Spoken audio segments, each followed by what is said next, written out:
पतीला खुश कसे ठेवावे. पती हा पात्रातला जोकर नाही, उचलला कुठेही लावला आणि शो केला तसे होता कामा नये. हे ब्रीद प्रथम लक्षात घेतले की त्याविषयी सविस्तर नियोजन करता येईल. पतीच्या मनात घुसायचा मार्ग त्याच्या पोटातून जातो असे म्हणतात. त्यासाठी उत्तम सुगरण असायला हवे. याचा अर्थ रोज नवनवीन रेसिपी करून त्याच्यावर पहिला प्रयोग करू नये. त्याची खवेगिरी लक्षात ठेवून व्यंजने केली पाहिजे.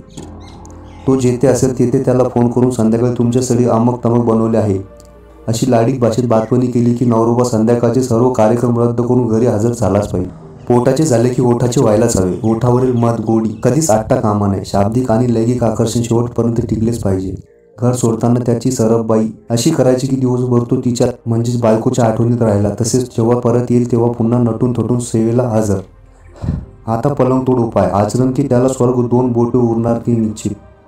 त्याची तयारी तो संध्याकाळी आल्यापासून करायची. कुठलेही काम करत लटके झटके मारत मस्त गाणं गुणगुणत आजूबाजूला भरव्यासारखी रुंजी घालत त्याला चालवत राहायचं. जेवण कधी आटपतो आणि बिछाना गरम करतो असे त्याला झाले पाहिजे. मरेपर्यंत सेक्सचा कंटाळा करू नये. त्याची शारीरिक क्षमता बघून कामक्रीडा व्हायलाच हवी. स्वतः आक्रमण करायला शिकले पाहिजे म्हणजे त्याला आराम मिळेल. त्या आसनाचे नाव आहे आरूढासन. स्त्रीने पुरुषावर आरूढ होऊन तयार घुसळून काढायचे. सेक्सचा कंटाळा करू नये. नेहमीच व्यवस्थित होऊन भोग घ्यावा. कधीतरी कुल्फी चोकून 7व्या आसमानात हवेत संसार करावा. घोडी होऊन अभ्याने असे नाव नवीन असताना ते सुख द्विगुणे कसे होईल याचा विचार करत आयुष्य मनसोक्त मजेत घालवावे. तरच या दुःखी जीवनात जगायला बळ मिळेल. नात्यातले आकर्षण गोडवर टिकून राहिला. फारच कंटाळा आला तर जागा बदल करून म्हणजे 2-4 दिवस फिरायला जावे. तिच्या आवडीच्या वस्तू कपडे घेऊन जुनाट झालेला हनीमून नव्याने साजरा करावा. नेहमीची साडीतली बाहुली पंजाबी ड्रेसमध्ये बघावी. जुन्या बाटलीत नवीन दारू शेवटी झिंग आल्याशी मतलब.